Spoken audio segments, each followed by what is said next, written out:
Hi everyone, welcome Morning. to today's webinar focused on our Open Innovation Challenge based on focusing on biodiversity run with the Eramet team, looking at different ways to detect, monitor, contain, control invasive alien species among various Eramet operations.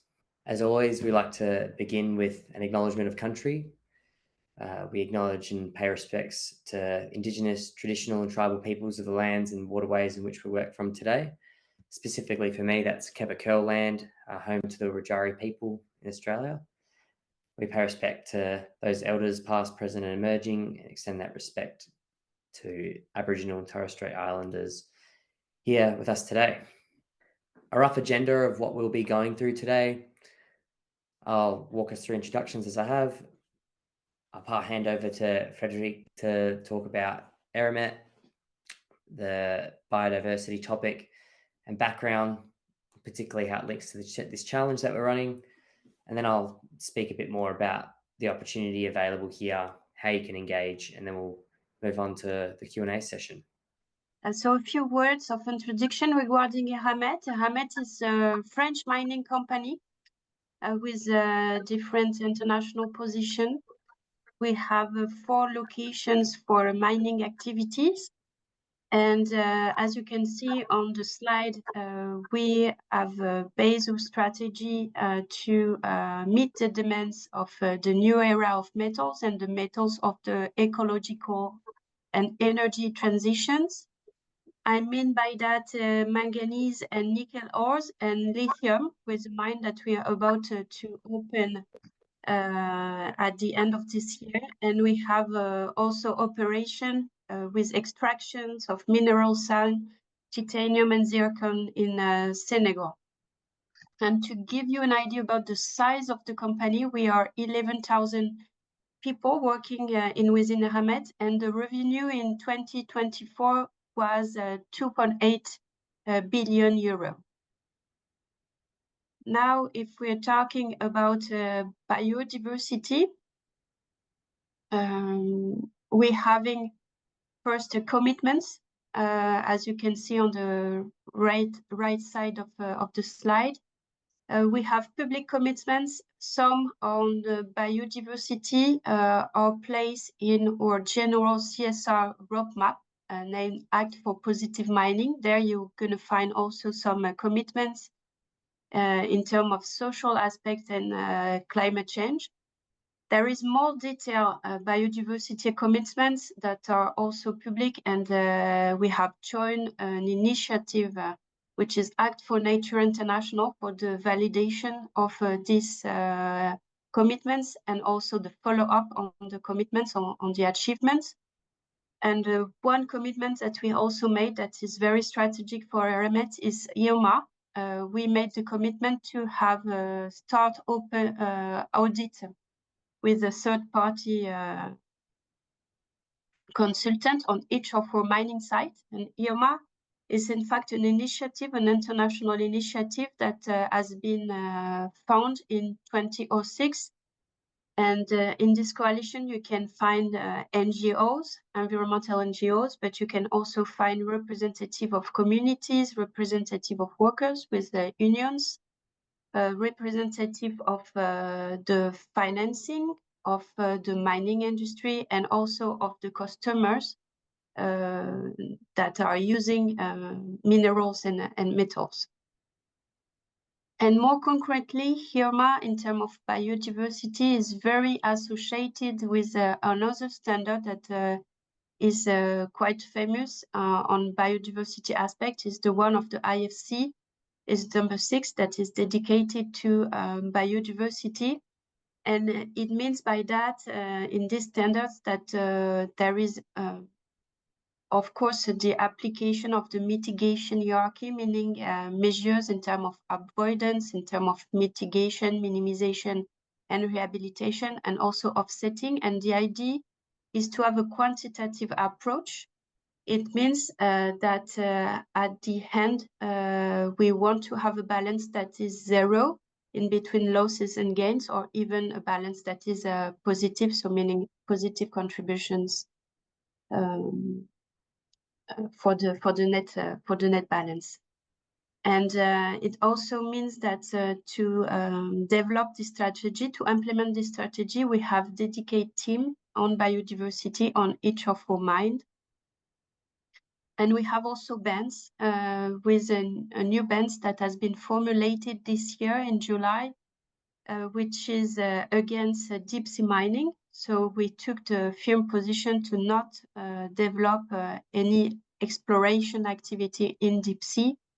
And before that, we had also bans regarding deep sea tailings or exploration and mining activities in UNESCO sites and other protected area as the IUCN A23 that was already embedded in our strategy. And then the strategy is based on three main pillars. What we want with these commitments is to be a reference in the ore extractions. 2 is to continuing developing our practice, our best practice, and so to develop research and innovation projects. And the challenge we're talking about today is really part of this pillar number 2. And to do so, I'm accompanied with Neha and Dini that are connected today with a fantastic team in innovation. And we have also a fantastic tool, which is a foundation named Lekedi Biodiversity. And this foundation is also based in Gabon, where we're having a reserve. And the purpose of the foundation is to go behind the protection of the reserve and the species that are there, is to also contribute to the objective and targets that were developed during the COP15, so the one in 2022 that had defined the biodiversity, the global biodiversity framework.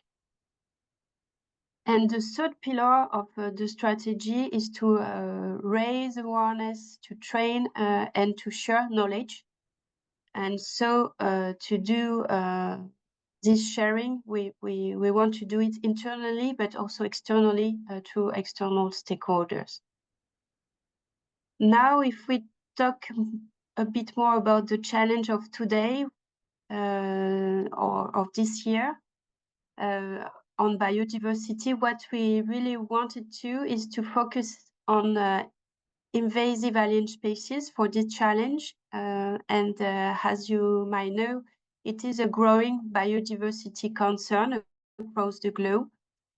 And within Eramet, we have also challenges regarding IAS. And we have 3 main scenarios that we are facing in our mine and sites. There is first maybe the movement of goods and materials. As you can imagine, they might be sometimes unexpected species that are part of the travel, and we are facing so challenges when we enter goods and materials inside the port, or when we're moving these goods and materials overland with train. Another main scenario is when we do move or store soil. In fact, within Eramet, we're doing open pit mining. And so it means clearings, it means moving soil, it means storing soil and replacing soil at the end of the operations. So to have a good management of IAS, we need to do a pre-assessment of the lands to make sure that we are not placing soil with invasive species on a soil that has no invasive species in. So it's very important for us to pre-detect them and to store soils accordingly. And a third scenario will be to when we're doing rehabilitation. We have soil here that are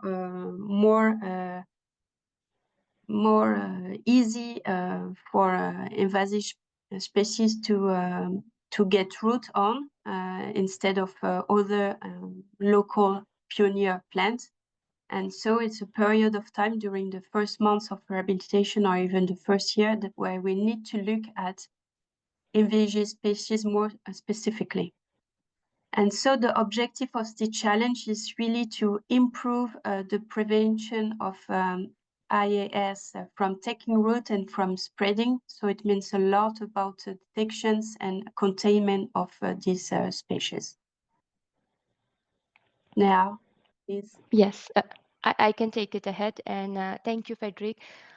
So as Frederick mentioned, the main opportunity lies in detecting, monitoring, containing, and controlling IAS.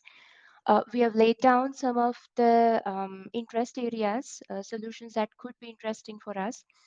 Um, of course, we are looking for novel solutions which can be applicable to Eramet sites or regions. And we are looking for our sites in Senegal, Gabon, and New Caledonia. Another thing is we are looking for both flora and fauna. So for flora, it would be good if we are looking at solutions that can prevent the spread of seeds during the removal process. And of course, if the solutions are animal friendly, they are more prioritized. We are also cognizant that there might be certain solutions which have been proven to work in adjacent industries like agriculture, and maybe there is a bit of adaptation required for those solutions to work for the challenge we have currently. And therefore, we welcome any solutions that have been proven in adjacent industries and can find a bit of adaptation for our challenge in hand. We are open for all kinds of TRLs. Our objective is to have these solutions implemented at our sites, and so we would give preference to those solutions which can be implemented sooner. But at the same time, we are also looking for innovative technologies. So if it is at a lower TRL level but is of interest for us and finds a great value to our sites, we will also welcome those. We have certain guidelines for solutions that are not of interest, and you can consider these as just the guidelines. It doesn't mean that we will outrightly reject any of the solutions, but we would welcome any kind of solutions that you have which solves the current challenges. For example, we are right now thinking that um, since our locations do not have any biodiversity database, so we believe that solutions that require a location specific biodiversity database such as eDNA might not be best suitable for us. However, if you have any solution that proves to solve that challenge, we will be open to hearing. And we are not looking for something that are not environment friendly.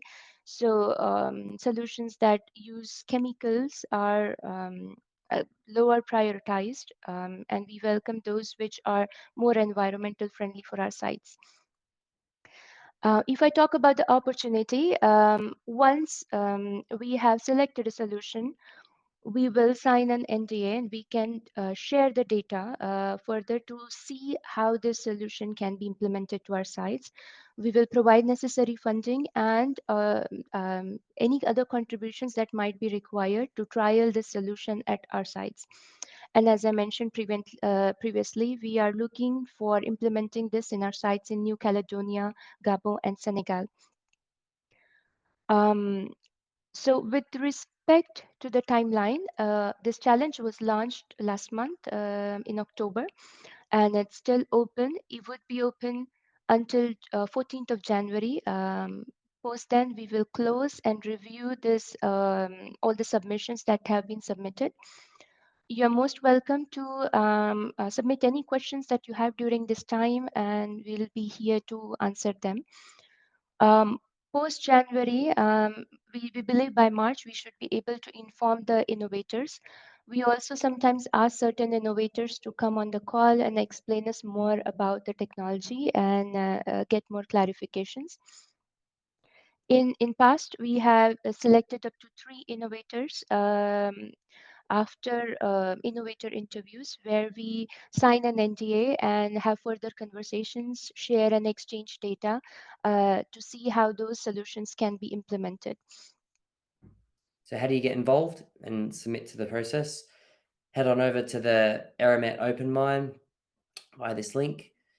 Here you'll be able to learn a lot more about Eramet's previous innovation in open innovation challenges that they've run, see some of the teams that have been involved there, as well as the latest open innovation challenges that are live.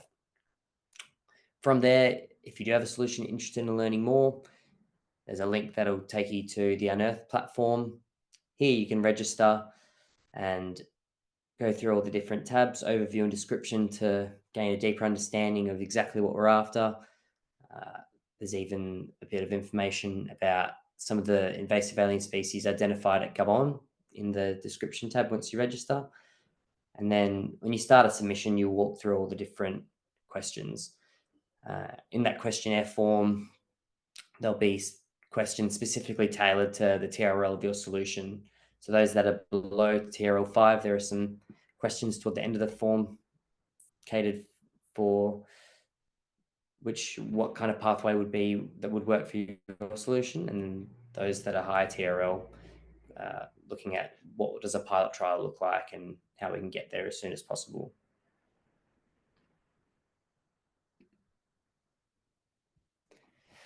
Thanks everyone for learning a bit more about our challenge. It's been great to share where Eramet's biodiversity goals are at and how we're trying to collaborate together to help achieve these. So we'll progress on now to our Q&A session.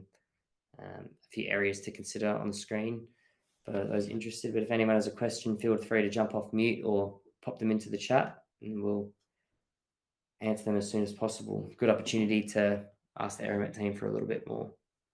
Good morning.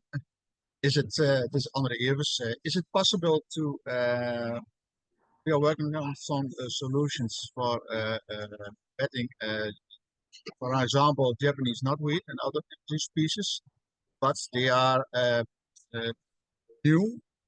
We don't want to see everyone what we are doing. Is it possible to do it in trust? We can show and sign an NDA before we can start. So I can quickly touch on that, and maybe Frederick or someone else can follow on. But once you enter the Unearth platform, there's a private section that all of your details will only be visible to the Unearth team and the Eramet team. And then if there's particular details that you don't wish to disclose yet, unless under NDA, then you can specify that in your application and say, happy to share more, but only under an NDA. So the stuff you submit to the platform, it's not publicly available. It's only private to ourselves and the Eramet review panel. And we're also working on education to prevent spreading invasive species. We do that together with Wageningen University and the Netherlands. And next year it's ready, but it's for all the people who work on the tractors and the machines, so they can recognize invasive species when they get in contact with them. We see a lot spreading through people who doesn't know they have to deal with invasive species. Is that also interesting?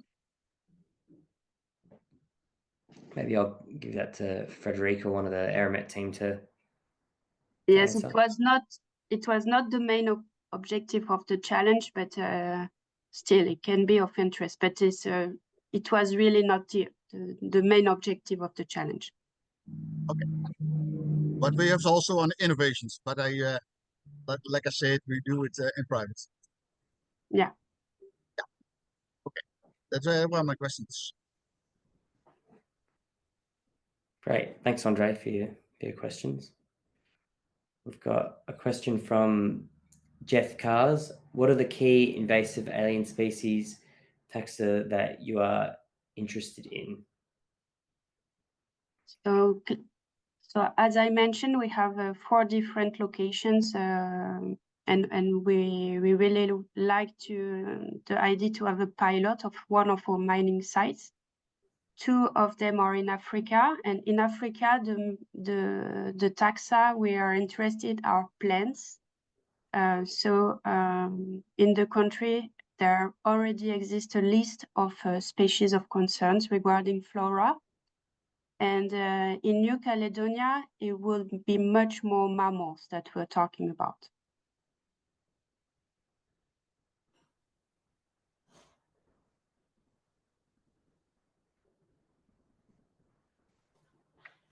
Great. Any other questions from the floor or any follow-up questions, Jeff? Thanks for your message.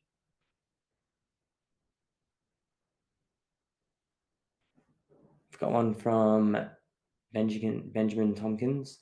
How does the scope of this competition, only focused on IAS, relate to the wider ecological goals and transition focus for the company?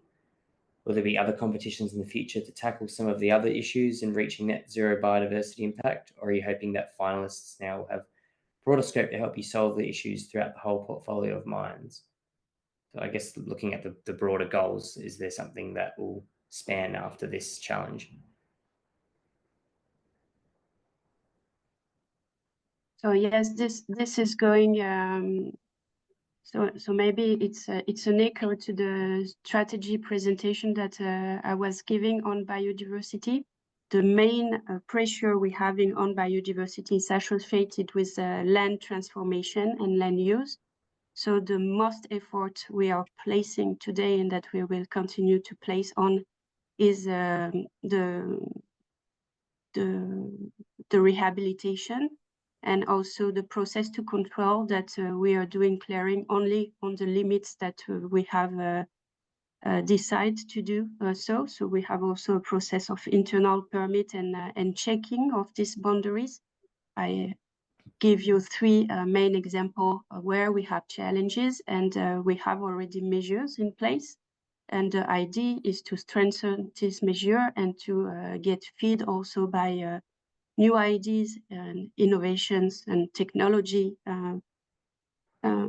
We had a discussion before with the team before this webinar to discuss about what is currently being done to give you an overview of, for example, what we're very interested in is to reinforce the monitoring and the identification, so on land, of this IAS. The way we're doing it, for example, in Africa today is visual observation. So it means a lot of time, a lot of people going on land before doing mining and afterwards when we're doing rehabilitation to remove manually this species, this flora species. And the idea is to be more effective in the way we're processing today. So I don't know if answering the question you were having, Benjamin. Maybe Frederick, I'll just add a short comment to Benjamin's question. So yes, this is, as Frederick mentioned, this is one of our challenge, and there is a possibility we might open up challenges for biodiversity in future. So there can be opportunity to apply for a broader set of challenges in future. And the finalists that would be selected for this challenge will hopefully have the opportunity to expand it to other sites if the solution is proven successful. And yeah, so that's a short comment I wanted to add. Sam, hopefully you can move to the next questions if you would like. Sounds good. Thanks, Frederick, and thanks, Benjamin, for the question. As Elizabeth has asked, are you also interested in marine alien species and how to manage them to turn them from a threat to a new economic opportunity for local communities? So the answer, in fact, will be no. And really what we are having, or what we want to focus on, is really the arrival in the port. But the transport overseas is not under the responsibility of Eramet, and this is going with the rules and commitments that we are requesting for the transporter with whom Eramet is dealing. I think if there's cross compatibility or a way that your technology can be adapted, definitely still interested to hear from you.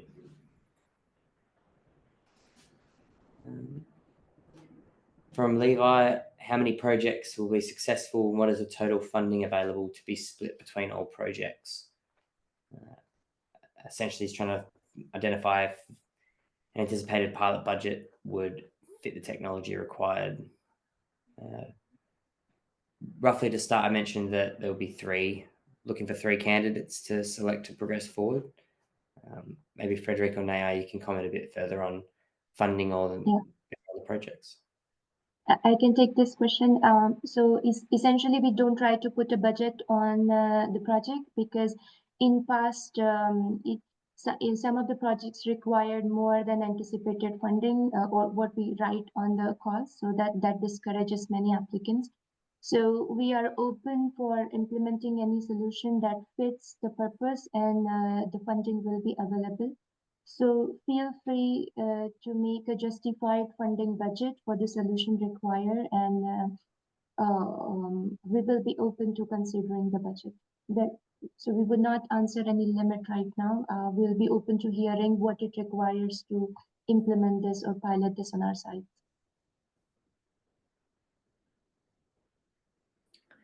Great, thanks, Naya.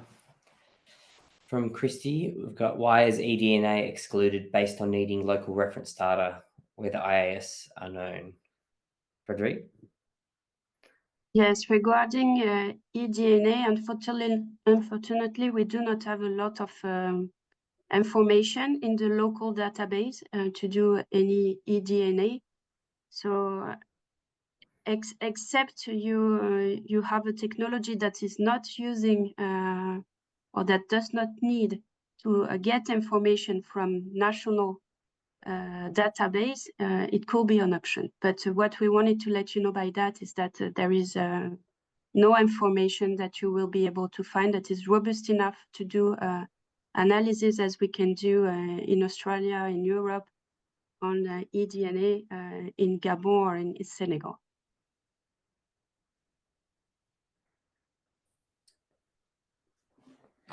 Great, thanks, Frederic, and thanks, Christy.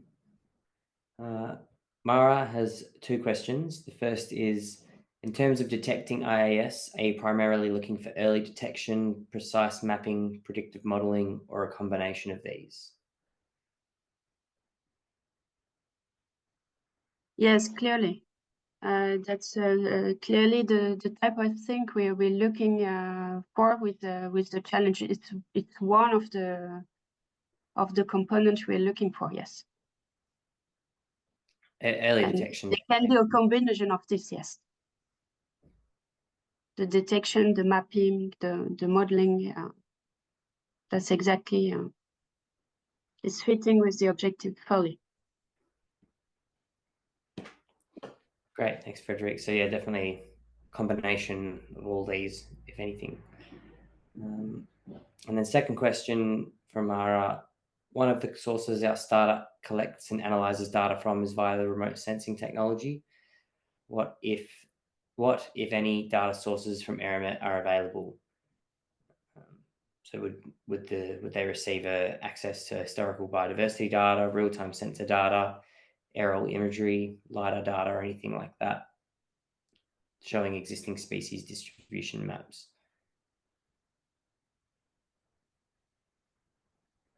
So from a biodiversity point of view, I can give one piece of answer that can be complete maybe by Nea or even Denis regarding the technology that has been already tested or in place on site. So yet there is historical biodiversity data, and the data is coming from a baseline study, the more comprehensive one. Then there is more detail when we go on field about the data that can be collected before opening a specific area. So all this data will be made available. So maybe about the technology, I will let Neha and Denis answer. I think with respect to the technology, it would be good to understand what it does, but it does look like it is relevant to us. And yeah. Regarding technology on remote sensing, we did some work using data, hyperspectral data from satellite. So yes, some of it can be made available if needed. As well, we do surveys, so we always have aerial photographs of all the sites. We use drones usually as well. So this is the kind of data you can have access to. And then there's the usual data from a mining site coming from all the truck transportation, everything, data like this. Regarding biodiversity data itself, you will have data on water, knowledge of the quality of water, what's coming out of the different mines, weather forecast data, all this.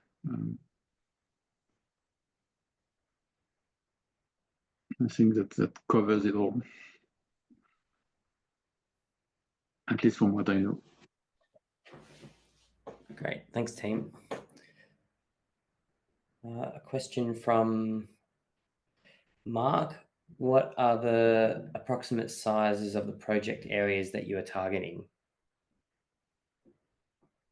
So the way we wanted to proceed is to have first a pilot on maybe I don't know what will be the reasonable size to have an idea of the scaling. Then the idea is to prove that it's working or to strengthen the technology if the maturity is not that big, and the idea then is to scale it up. And the surface we might talk afterwards can be about hundreds of hectares. It will really depend on the applications that we're talking about. It will depend if we talk about flora, if we talk about mammals. So it will depend. But the idea is to go first with a pilot on a smaller area and then to scale up.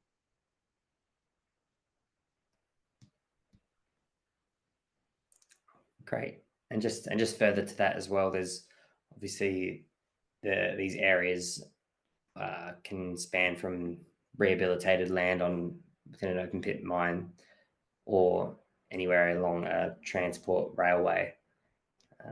It'll, like Frederick's point, depends on the application that is being explored and what level of scale it's at.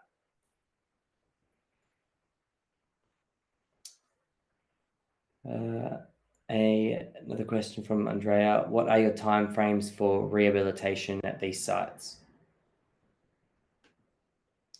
So the rehabilitation, it's ongoing. I mean, every year there is new lands that are rehabilitated. So as I was saying, it's really progressive. It's a process. We do not have, maybe you have in mind very large opening like for the copper industry. It's not the same configuration, the same context when we talk about nickel or manganese mining sites. It's something that is going cell by cell or lens by lens. So it's make possible the fact to really do rehabilitations year after year all along the mining life. So rehabilitation is happening continuously. Yeah, maybe I can add a bit more on how our mines are working. So if you look at our nickel mines, it's oxide nickel, and we exploit the saprolite. And when we go deep enough, we reach a bedrock. Once we reach a bedrock, we know there's nothing else we can get. So usually these openings are used for backfilling. And then when it's backfilled, we do a full rehabilitation. So this is why it's really a process, an ongoing process. And it's the same with mineral sands, with the drag line, the dredge. The dredge is moving forward. It's taking the sand, processing it. And then when the sand is put back, we know there's nothing else we can do or we can get. So rehabilitation is happening. And with the manganese mine, same thing. It's a flat ore body. You have a bit of overburden, then you reach the main layer, and below the main layer, there's nothing else. So once you've taken the ore body layer, you can rehabilitate straight behind.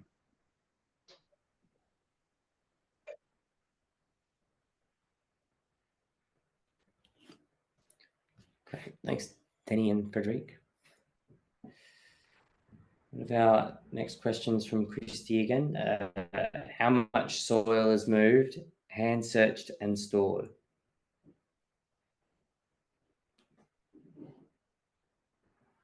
I need to have an idea of the volumes.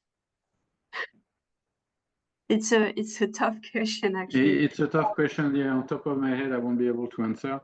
I would more talk like into hectares. I know that in New Caledonia, it's like maybe 100 hectares per year, which are moved. So it's like 10 to 20 centimeters, I would imagine. So that gives you an idea. For I don't know, for a comilog and for Senegal as well. It's unfortunately something we can find out, but top of my head, I don't know. Great, thanks, Denny.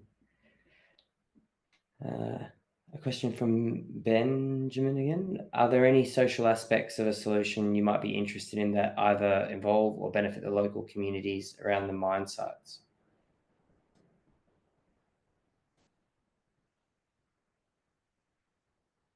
Yes, why not? I mean, if the solution is proposing something which is more systemic with benefits for social in addition to biodiversity, it's fantastic. Great. And then another one from Benjamin. Would your preference be for site staff to have zero involvement as in part of the data collection solution as they're on site, or that they be involved in some capacity? So on site, I did not mention that, but we have a dedicated team to biodiversity. We have 2 to 3 persons in each of our mines that are dedicated to biodiversity, and there are resources that can be used, of course, and that will be involved and that are actually already involved, even if we don't see them today during this webinar on the challenge.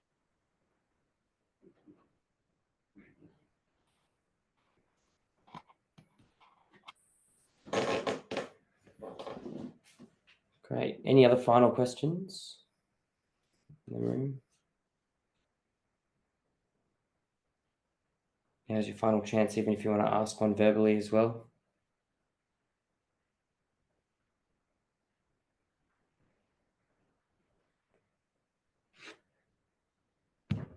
Great. Well, in that case, we've got a couple of quick ones that have come in last minute. Levi, what is the timeline for funding to arrive? Let me take this question. I think it's so in March we conclude the topic and we have discussions for the potential innovators to see what kind of we sign an NDA and we understand more about the technology. I think as soon as we finalize a particular innovation that we're interested in, we can move further with respect to funding and access to data and to the sites. So we are looking after the first quarter, probably after March, to kickstart this project.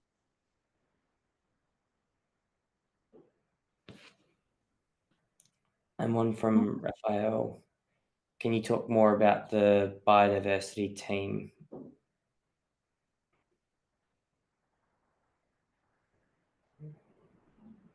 On the ground. On the ground. Biodiversity. Sorry, I did not get the hand. I believe you were talking about the biodiversity team. Yeah, I think Raphael's interested in the biodiversity team that's on the ground or that are at each site. So those 3 people you mentioned at each site.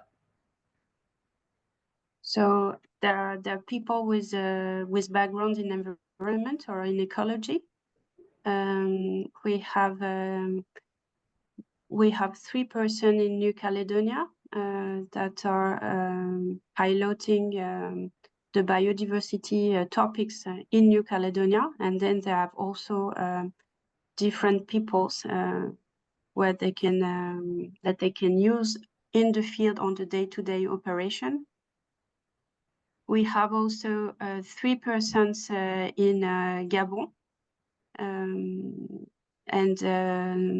these persons are, for example, in charge of doing the studies, the monitoring as well. There is biodiversity monitoring, for example, with what I was talking about, getting track of the boundaries of the different internal permits that are given to the operation.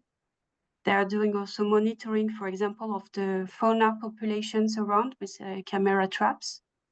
And another person with an operator, and they are also involving the community. They are in charge of the nursery and the planting in the rehabilitation. In Senegal, there is also 3 persons dedicated to about the same things with studies, with monitoring, with nursery, and the nursery there has been fully subcontracted to a cooperative of people from the populations that are growing the plants in the nursery and they are planting. And so having soon activities in Argentina, as I was saying, and here again I have 2 persons that are involved in environment and biodiversity. They have a larger scope than biodiversity. They are environment and biodiversity. Okay, we have one question from Marspet, and a great question. What are your current monitoring solutions in place? Yeah, there is different monitoring solutions in place, and we have also different challenges according to the location. For example, in New Caledonia and also in Gabon, we have the subject with electric ants, and here we are doing detections with meat that we are placing in different places in the area to detect them and to see before we're moving soil and after we're moving soil if we're doing things correctly. For example, we're doing monitoring of the IAS on the flora for Gabon, and in Africa it will mainly be flora that we're talking about, with visual observation. So it's really based on survey, on regular survey on the field with some campaigns at certain period of time that we're doing. And for New Caledonia, it will much more be also in addition some campaign, monitoring campaign and containment campaign on mammals. Great. Thank you, Frederic. We have another question from Peter. And are you currently using soil sterilization techniques for imported topsoils? And are you using soil mycorrhiza for inocular? Sorry, I cannot see this because of the root zones to kickstart planting on rehabilitation of mining sites? So at this time, we are doing we're not using this type of techniques for sterilizations of the soil. We do use the mycorrhiza, but for other purpose, it's much more to boost rehabilitation.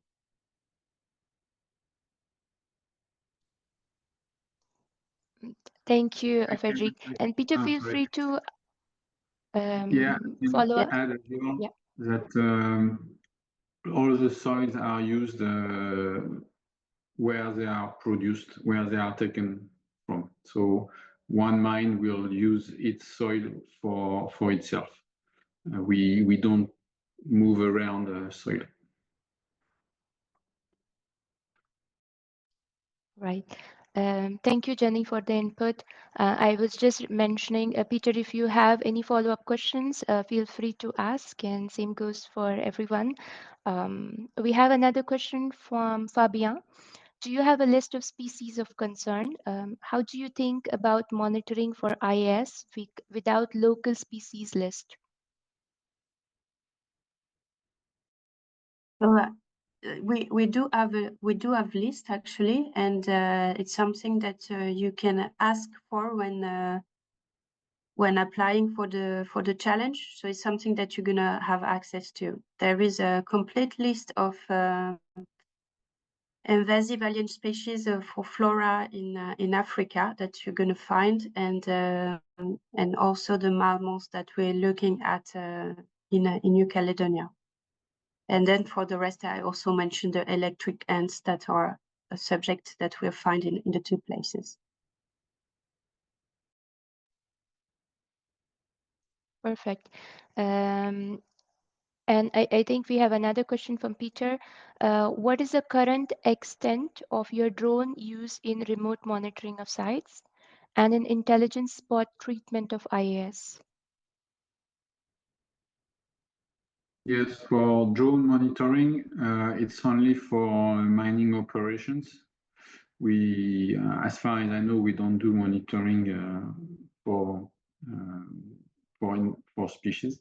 So what we do is we do survey, okay, to get volumes of everything that has been moved, to see what land has been cleared or not. And as well, we use it for water monitoring, especially, for instance, in New Caledonia, where after some big heavy rain, we want to check that all the drain from the mines are working correctly and that there are no problems. So we would use drones because we have hundreds and literally even thousands of this type of drains and retention areas, and we need to check that they are not overloaded.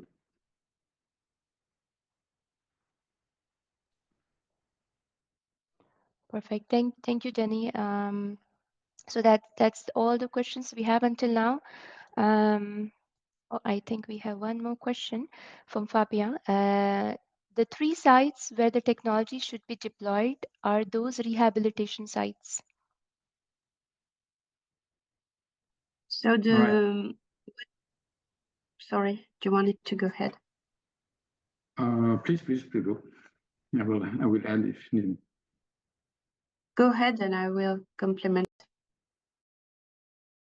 All right. So yes, our mines are working kind of differently from usual mines, I would say.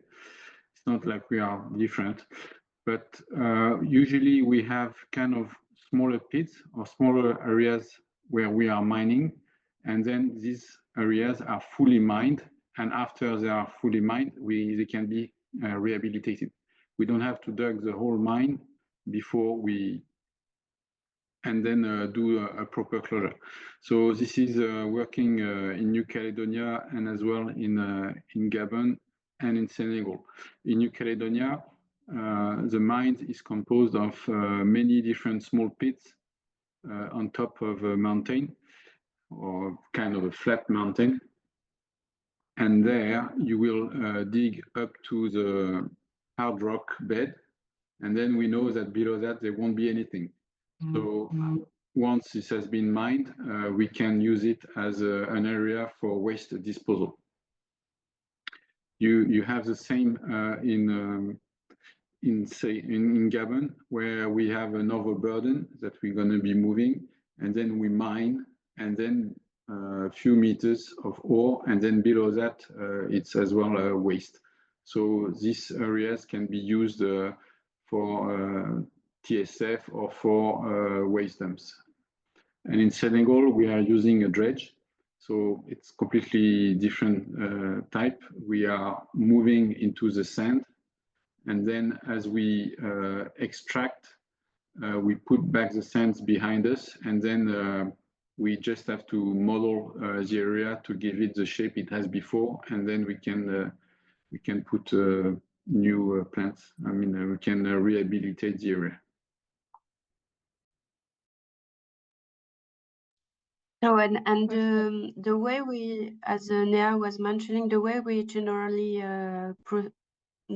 progressing on this type of challenge is to have a pilot test, and the idea will be to have this pilot test of one of the three locations that we have mentioned. It could also be along a railway that we are also operating in Gabon. So it could be on bind, but it could be like, for example, on the side of this railway as well. Awesome. So thank you everyone for coming along to today's webinar. Feel free to connect with us through the Open Mine, which is Eramet's Open Innovation platform. Through there, you'll find our Unearth platform where you can submit your solution to the challenge and learn a little bit more, as we discussed. Yeah, that wraps up our today's webinar. Thanks for your questions and thanks for your attendance. And if you have any follow-up questions, feel free to reach out. Thanks, everyone. Thank you. Thank you. Thank you. Bye-bye. Thank you. Bye.